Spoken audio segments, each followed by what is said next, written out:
ప్రభుత్వ సలహాదారు సజ్జల రామకృష్ణారెడ్డి చేసిన సంచలన వ్యాఖ్యలకి సంబంధించిన బ్రేకింగ్ టీవీ9 స్క్రీన్ మీద చూస్తున్నాము. వచ్చే ఎన్నికల్లో టీడీపీ జనసేనకు అకౌంట్ ఓపెన్ అవుతుందో లేదో అన్నారు. ఆ వచ్చిన 23 సీట్లు కూడా టీడీపీకి ఈసారి వచ్చే పరిస్థితి లేదన్నారు సజ్జల. వైసీపీ పక్కా కాన్ఫిడెన్స్ తో ఉంది అన్నారు. తప్పుడు ఫిర్యాదు చేయడానికి పవన్ చంద్రబాబు రేపు సీఈసీని కలుస్తున్నారన్నారు. గతంలో ఓడిపోయినప్పుడు ఈవీఎంల మీద పడ్డారు, ఇప్పుడు ఓటర్ లిస్టుపై గోల చేస్తున్నారన్నారు సజ్జల.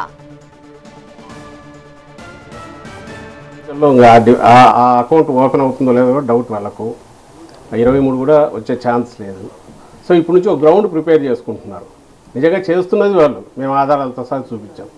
ఏదో myparty.com ఏదో పెట్టుకున్నారు, దాంట్లో అంతా ఎక్కించుకుంటున్నారు, పర్సనల్ డేటా కలెక్ట్ చేస్తున్నారు. ఇళ్లలోకి వెళ్తే కొంతమంది గొడవలు కూడా చేశారు, మా పర్సనల్ డేటా మీకు ఎందుకని. ఇవి అందరికీ తెలిసినవి. ఈ ఆధారాలతో సహా మొత్తం పెట్టాం. అలాగే వాళ్ళ సంబడి ఎవరినో అపాయింట్ చేసుకుంటే అతను లక్షలు అంటే ఆల్మోస్ట్ దాన్ని ఏమంటారు, ఎలక్ట్రల్ రోల్స్ కంప్లీట్గా ఇచ్చినట్టు ఇచ్చారు. ఇవన్నీ బోగస్ ఓట్లని.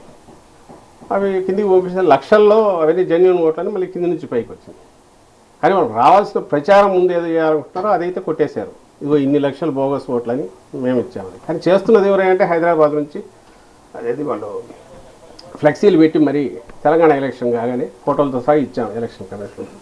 ఇక్కడ అయిపోయింది కదా, అక్కడికి పోదండి అని చెప్పి అందరికి పిలిపించారు. మీరు చూసింటారు, సోషల్ మీడియాలో కూడా వాటి రండి మేము ఆర్గనైజ్ చేస్తామనేది వచ్చాయి. అది ఇక్కడ ఓటర్ రిజిస్ట్రేషన్ చేయిస్తామని బరి తెగించి ఆ బండగా ఆ రోజు చేసినారు. ఈరోజు ఇప్పటికి అపోజిషన్లోనూ కూడా చేస్తున్నారు. తెలిసినవే ఆ విద్యలు తెలుగుదేశం పార్టీ. కానీ కంప్లైంట్లు మాత్రం మొత్తం మా మీద పెట్టి అక్కడ నుంచి ఇక్కడ వరకు పొదలేసిన నుంచి కట్టలు ఇస్తున్నారు. ఎందుకంటే నేను అనుకోవడం అయితే ఈ రేపు పోయిన తర్వాత ఎందుకు పోయినారంటే అది అంతకుముందు ఈవీఎంల మీద పడినాడు. ఒకసారి ఓడిపోతే ఈవీఎంల మీద, ఓటర్ లిస్ట్ మీద ఇవి చూపించి మేమంతా చేసి చేసినామని చెప్పడానికి ఒక సాకు కోసం ఇదంతా చేస్తున్నారని మేము అనుకుంటాం. వచ్చే ఎన్నికల్లో టీడీపీ జనసేనకు అకౌంట్ ఓపెన్ అవుతుందో లేదో అన్నారు సజ్జల.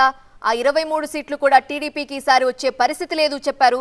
వైసీపీ పక్కా కాన్ఫిడెన్స్ తో ఉందన్నారు సజ్జల. తప్పుడు ఫిర్యాదు చేయడానికి రేపు పవన్ చంద్రబాబు సీఈసీని కలుస్తున్నారని అన్నారు. గతంలో ఓడిపోయినప్పుడు ఈవీఎంల మీద పడ్డారు, ఇప్పుడు ఓటర్ లిస్టుపై గోల చేస్తున్నారు. కేవలం సాకు మాత్రమే ఇది అన్నారు సజ్జల.